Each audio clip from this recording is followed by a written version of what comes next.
I think I've gotten myself into a bit of a pickle. I see the weariness in you, though you seek to hide it. Yes, let us speak about the task to come, and why you were selected to join with the Bright Company on this mission, and my grandsons were not.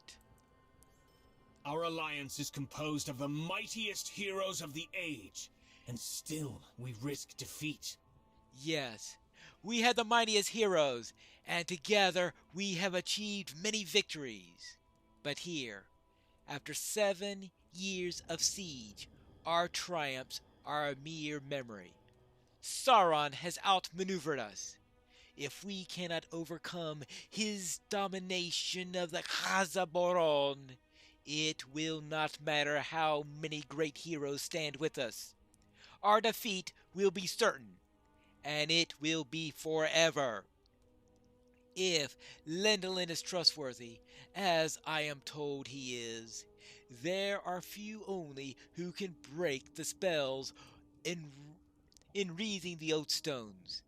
They must reach the chamber in which it lies, though it be kept within Barad-dûr itself.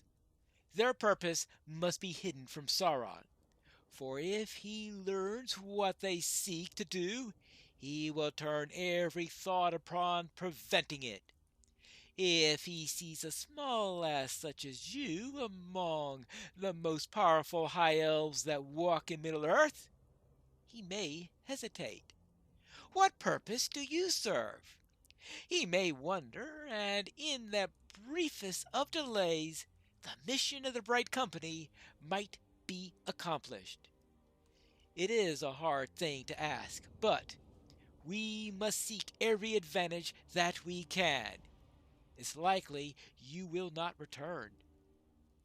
But there are still preparations to be made before the Bright Company departs. You should find your matriarch Tuka somewhere to the east of our encampments, for she intends to scout the entrance of the tunnel discovered by your people. Very well. I shall seek Tuka. A bad birthday. Well, that's appropriate. Before I search for Tuka, I better speak with Diren. I see the great banners of my people above the battle plain. Now the orcs are surely running in fear back to Barad-dûr, those cowards. I no longer see the vile banners of Sauron. Yes, and the spirits of the doors will not be lowered by seeing those ugly banners. Khazad I Menu! Whee! Now, what else do I have to do with my recruit?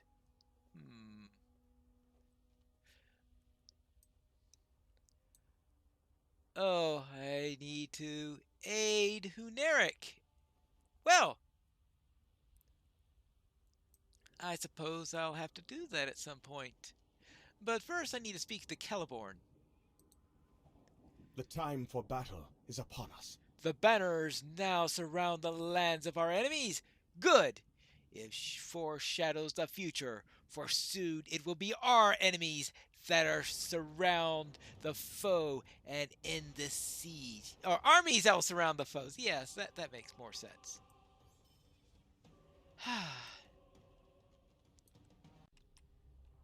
If this is where Tuka went, she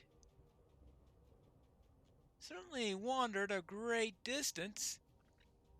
Whee! And now let's see if we can find her. Assuming I took the right path. Now, oh-ho. And there's Tuka right there. And there's the entrance. The whole Budan could move about unseen, and Tuka was the most skilled of them all. We also have Tenra here, and Tuka. Over here, as quiet as you can. Okay, this is the tunnel about which I spoke at the council.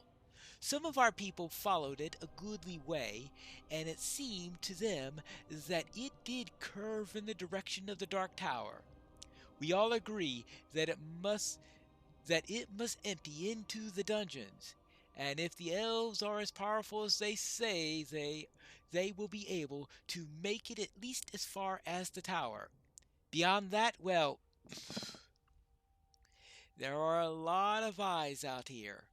We should thin out some of these foes this near to Howlroth, but not so many as to be suspicious. You better get to it. Right. Defeat the right number of enemies outside of Howlroth.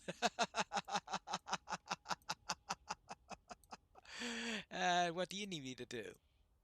I have scouted the Emindweir, and if we are to remain in secret, we must do something about the enemy forces nearby. Yes, I thought we might set traps about the mountain passes near Howlroth, but I fear that might alert those very foes of our presence. And what happens then? Why, I had a brilliant thought. What about laying traps with their own encampments, all in secret? This would certainly confuse them, and they would not even think to look for us here. I have already made the traps. Would you be willing to sneak into several enemy encampments in order to set them in place? I'm sure you'll enjoy it, right? Set traps in Urshugar, in Angathri, and in Matam Graz. Right. Okie dokie. I suppose I could try that. And I need to kill just the right amount of enemies. Oh, another page. Terror and awe filled my heart as the storm fell upon the haunted pass, hurling our foes like children's toys, and at last smoke the black gates themselves. Right. Well, so that's what you could do when you have two rings. Yeah, I could see why he's not sure what would happen if he attempted to use three.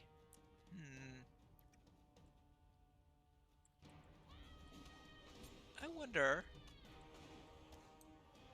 if these are some of the enemies that she intended me to kill. Oh, there's one way to find out. Not too many, nor too few, Tuka has said. And that's all. Well, there is that. How we're going to adjudicate that, I have no idea. And we don't even know if deep claws count as enemies. Well, we'll have to do it anyway. Just in case. I don't see too many other enemies to deal with anyway, right? Ouch! Hey, I got a mission to do later, right? Not yet. This might be a good place to set a few traps, right? Yes. And take out an archer or two while we're at it.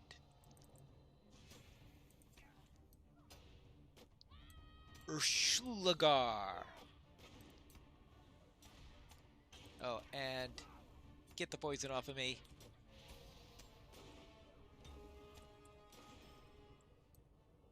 Yeah.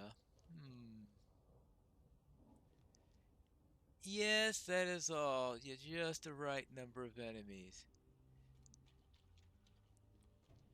Uh-oh. Whoopsie daisy. Well, I didn't mean to get the ire of this sorcerer, because they're a nuisance.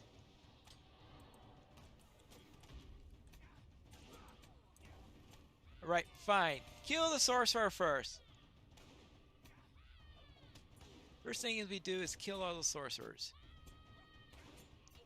Uh-oh!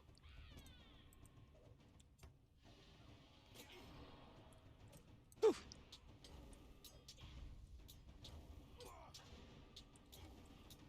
Yeah.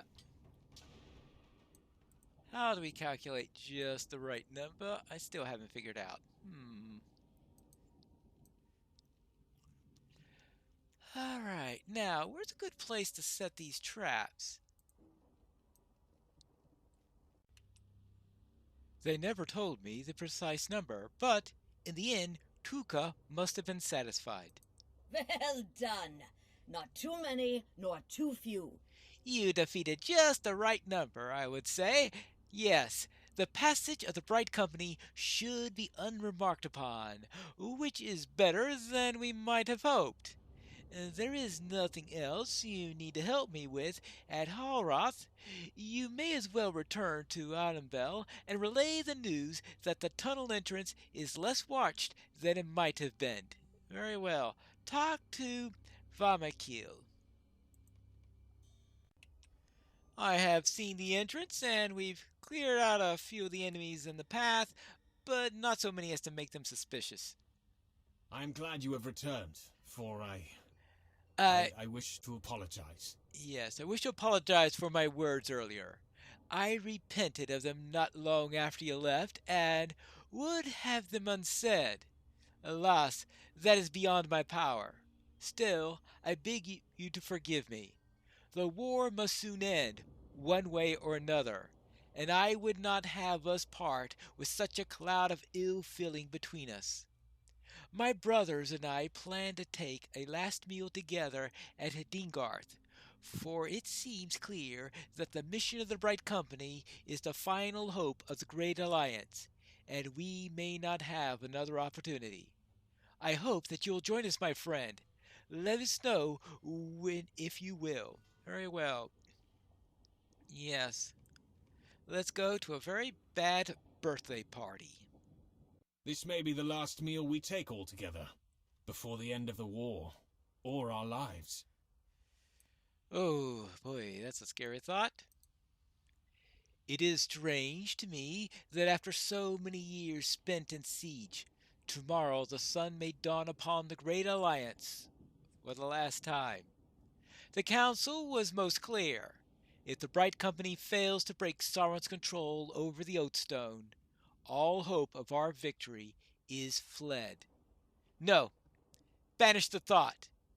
Banish it. We will think of something. Something indeed.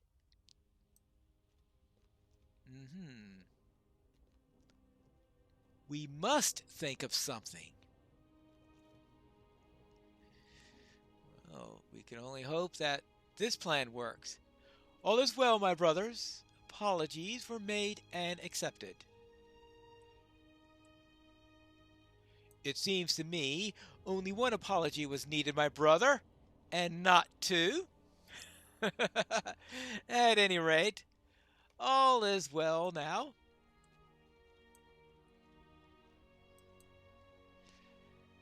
I will not lie to you, friend. Your mission tomorrow will not be easy, for you go to the most dangerous of all places in this black land. I envy you not the chance. I am no fool, but in this one thing I'm envious. Tomorrow you will be given the chance to do something. Stand or fall, and you need not wait for fate to arrive. You will go to meet it. Not everyone gets the opportunity that you have. The elves of the Bright Company are renowned for their courage. If I had any advice to give you, I would give you this. Stay near Glorfindel. Some measure of inspiration will serve you in good stead, and I warrant he will provide any you might require. Who can tell what we may say on the morrow? The glory of the Bright Company may be joined with yours, and men may speak in reverent tones of your own contribution. Victory might not be yours, but at the least none will speak of cowardice. We cannot go with you, but none here are cowards. Had we the opportunity, we too would fight alongside the Bright Company. as you would. Cowards! Cowards! Does something trouble you, Tarandil?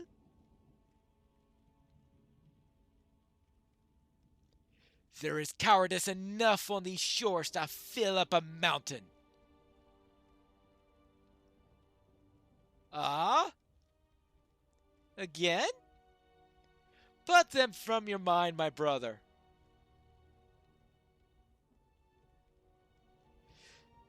Do not dwell on them, Tarandil. I cannot help it, no matter how much I try. Tarandil was at the victory feast held by Orathoth, the men of the mountain. He thinks he should have known them for oath-breakers. It has come up once or twice. They swore an oath of friendship and alliance with our father. But when the war began and he called for their aid, they refused. He levied a curse upon them for their cowardice and their oath-breaking. All the others came when we called and dared not refuse.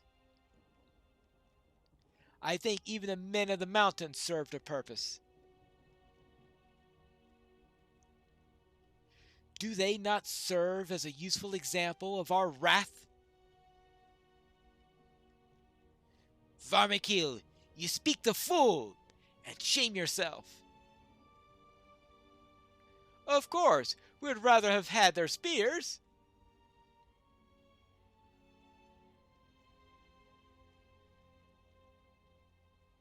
It is my birthday today, the 7th since we came to Mordor.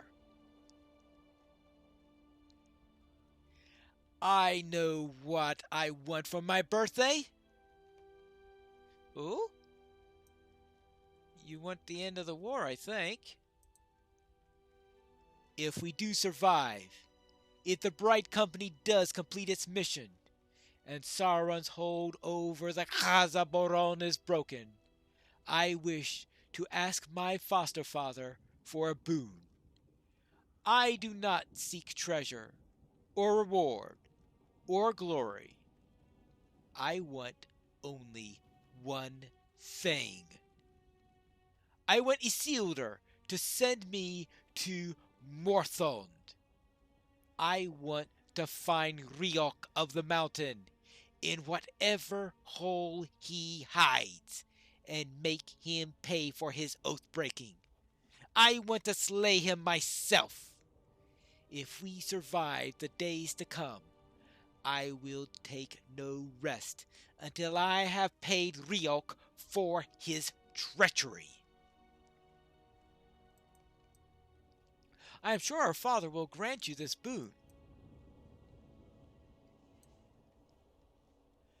You have seen the anger that stirs in him when he talks of the men of the mountain. I have. His ire is unrelenting. It will not abate. He will not set aside his curse, not for any reason. Broken oaths and curses make for grim talk on a birthday, Tarandil.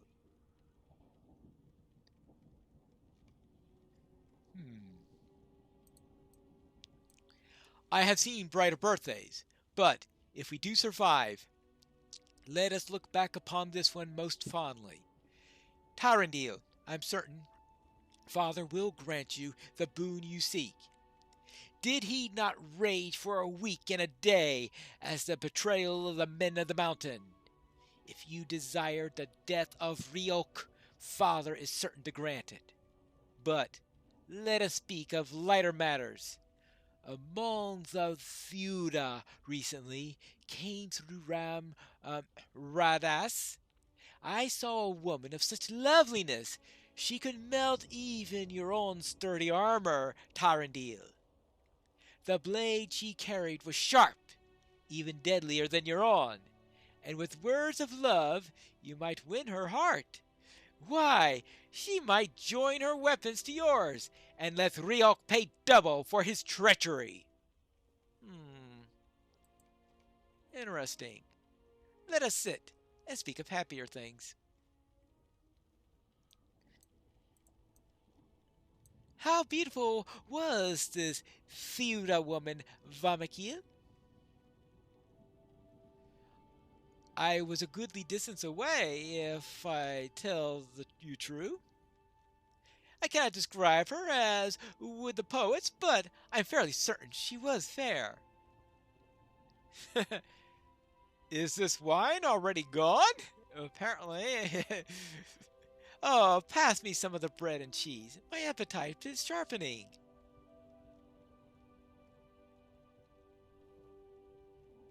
That is nothing new. Ah, you wound me, Ornaher. And to think you were once my favorite brother.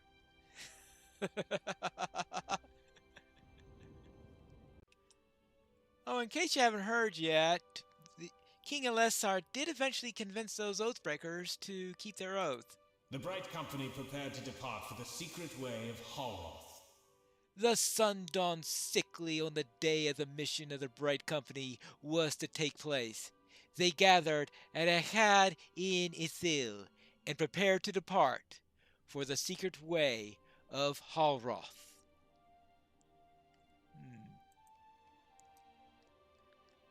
Well, Glorfindel, do you remember that mission much? I hoped it would not be necessary to recall that dark day. Yes, it's my turn to take up the tale, Pineleaf. Well do I remember the glory of the Bright Company. But if there was valor, so too was there tragedy. I hoped it would not be necessary for me to recall that dark day, but I see now that it cannot be avoided. I beg your forgiveness, Olorine, Mithrandir, Gandalf. I wished it were not necessary to speak of it, but speak of it I will, if there is no other way. I do not understand this reluctance. Yes, I don't understand Glorfindel's reluctance. I have studied the records of the siege of Barad-dûr, and understand well the price of victory over Sauron. I know too that the victory did not last, as it would be many thousands of years before Sauron's ultimate defeat. There is nothing Glorfindel need keep from me, and his belief that I will be disturbed by the tale of the Bright Company is most puzzling to me. I say he should speak on, and delay no further. Yes? Very well. I will conclude the tale. I'll conclude. Despite my misgivings. Very well. And I will take that. Yeah. I think that will do. Will you hear me then? Will ye hear me then? Yes, I will. What will Glorfindel say? What happened in that tunnel? We'll find that out in the next episode of A Tale of Two Pineleafs.